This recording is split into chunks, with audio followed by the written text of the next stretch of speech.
peak. I fueled up in Darby 15 minutes ago, and I've driven 10 miles and heading up the West Fork of the Bitterroot. The West Fork River is a classic trout fishing river in western Montana.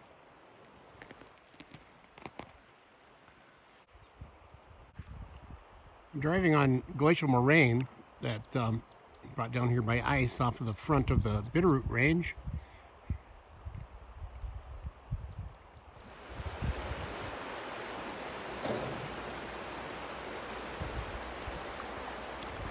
The plan for today was to explore, and I've come 20 miles from Darby on the West Fork of the Bitterroot River, and this road now continues on up to Painted Rocks Reservoir and hot springs called Horse Creek Hot Springs, and it drops into the Salmon River. It's a dirt road, beautiful trip, but I've decided to take the Nez Perce road that takes the drainage up to the west here, and we'll drop eventually into the Selway River.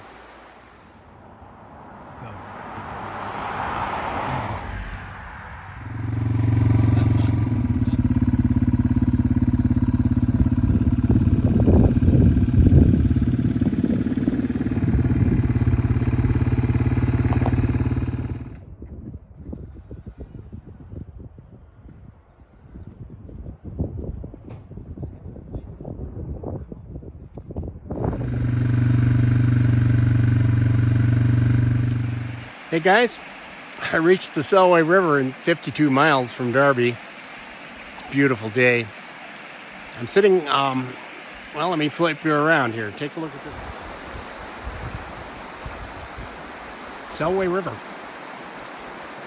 In a deeply eroded, deep canyon in hard rock.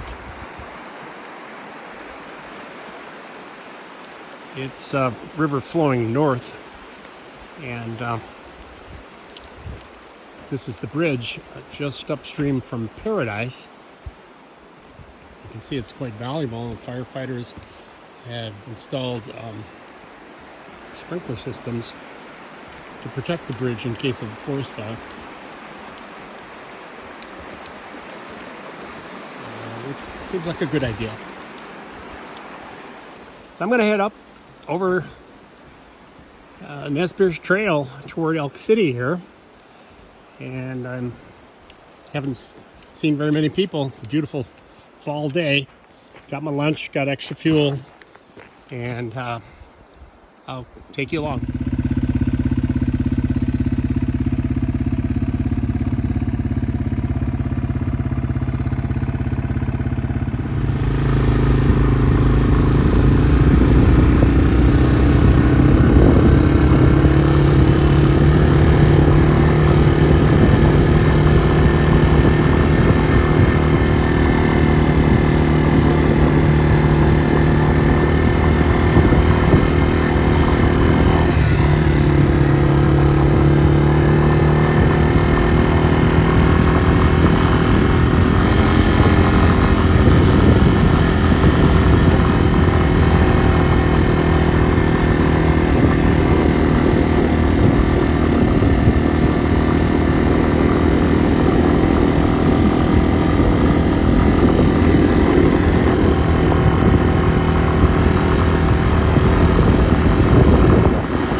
says here that Magruder was robbed October 1863 here on the Nez Perce Trail, after he had visited Virginia City with a bunch of mining equipment, shovels, pots and pans and so forth to sell to the miners.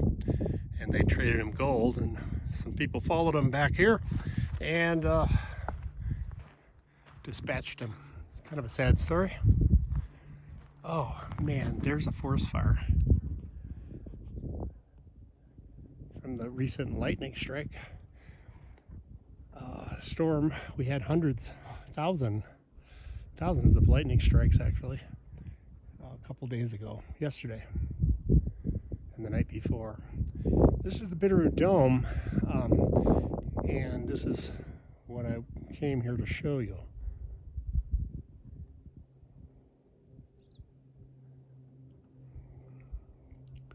It's a broad patch of wilderness, and it's comprised of the Idaho Batholith, which made it.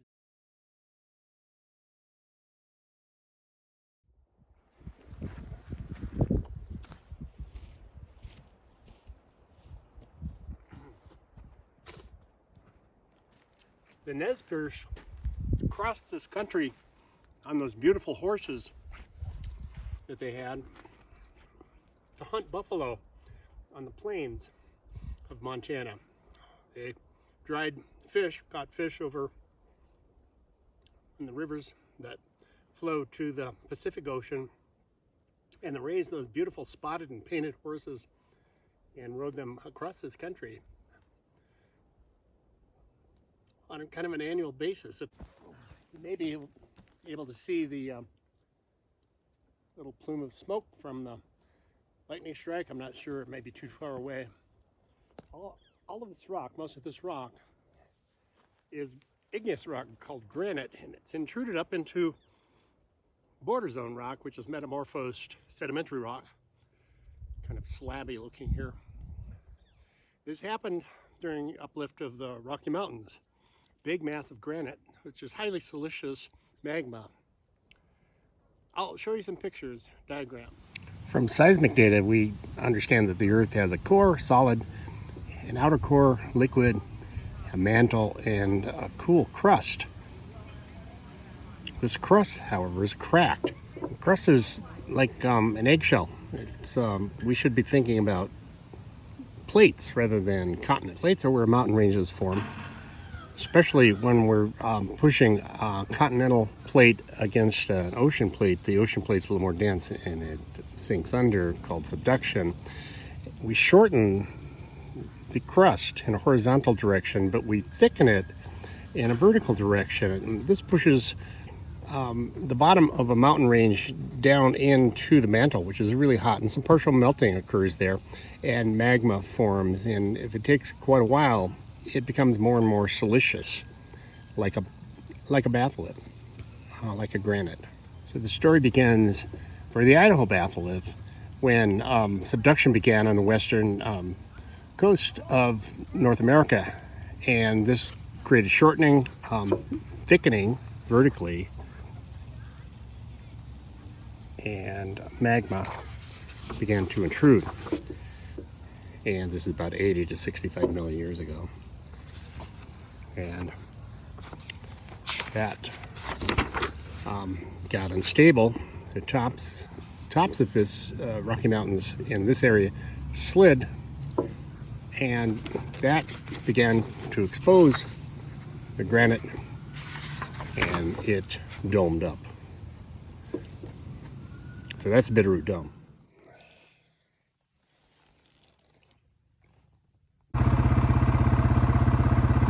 I've reached the summit, and there's a lookout. I'm viewing south right here. There's a lookout. Still viewing south here. Zoom out. Turn over to the right. There's a plume of smoke over here. Kind of dissipated for the moment, but there's a plume of smoke in there. Looking southwest. This I don't understand. The Forest Service is wrap the signs to protect them from fire, I suppose. Well, Well, I think I'm going this way. I don't need a sign. This doesn't look very good. But we got people on scene here. So we're good. So they said probably not going to reach the road today unless we have sustained winds. And you can see my road over here on the ridge. So at least I'll drive over there and maybe turn back, because they said they've got another guy monitoring over that way. They'll close the roads if they have to, but probably won't close today.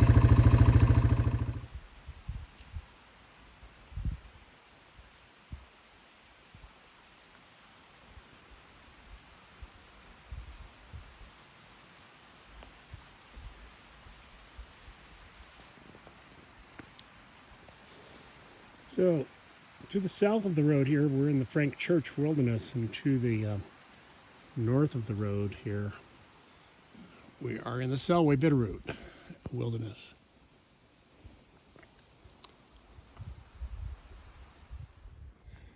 It's late summer here in Bitterroot National Forest to the east here, and it's going to be Nez Perce National Forest to the west here. So I'm on the boundary.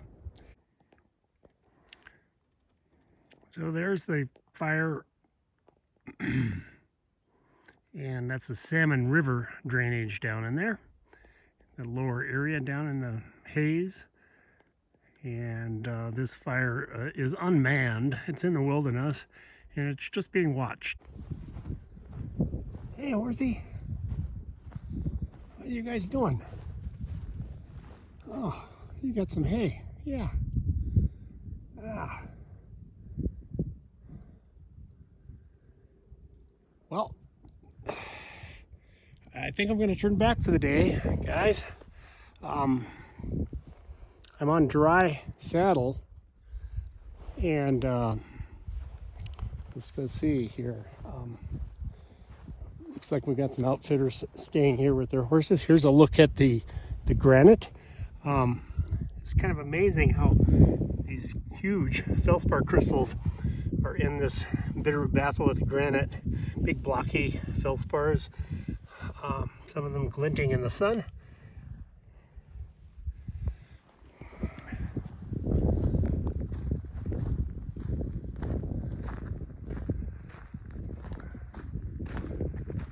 Let's see here, dry saddle. I've got 86 miles on the odometer since this morning, and we're picking up a little wind.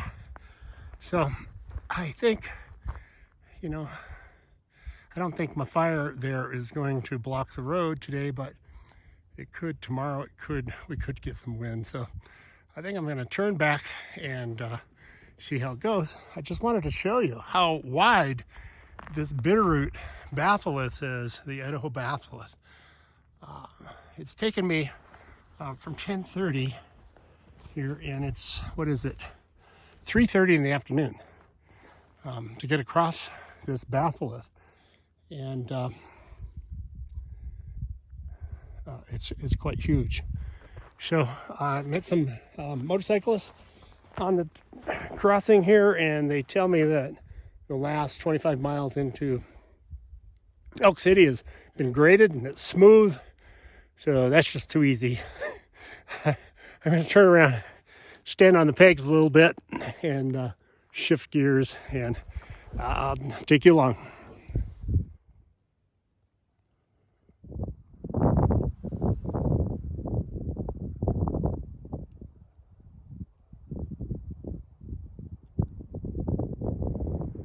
All right, from west to east here, this is only half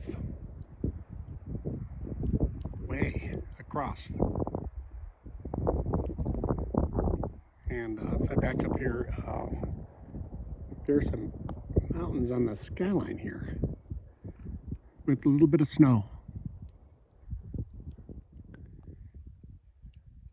Look out here is called Salmon Mountain Lookout, and it's manned this time of year.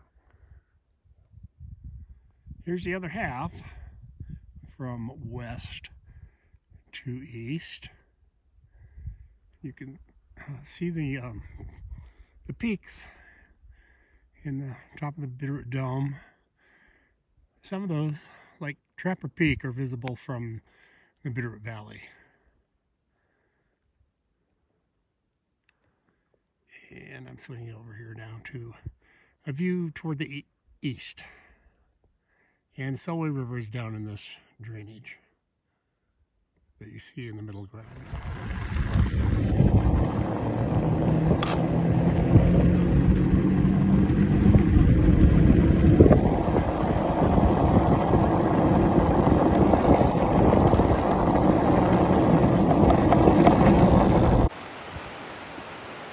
That's the Selway River.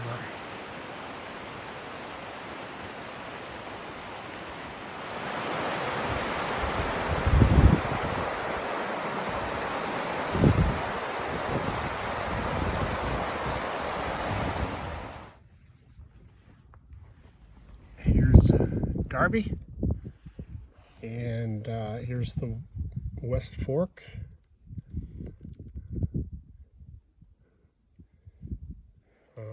Trapper Peak is right here. Here's the Nez Perce Road, Nez Perce Path, where I'm at right now. Here's Magruder.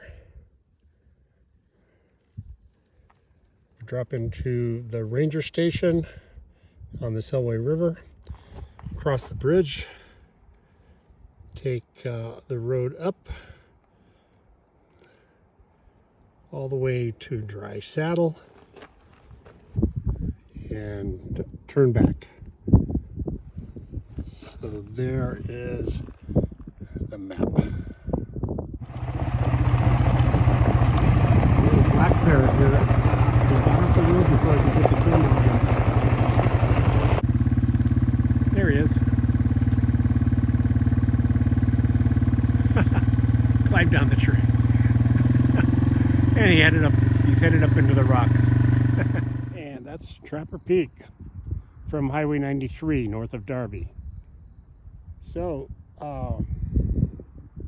it's been a 180-mile day. Thanks for coming along.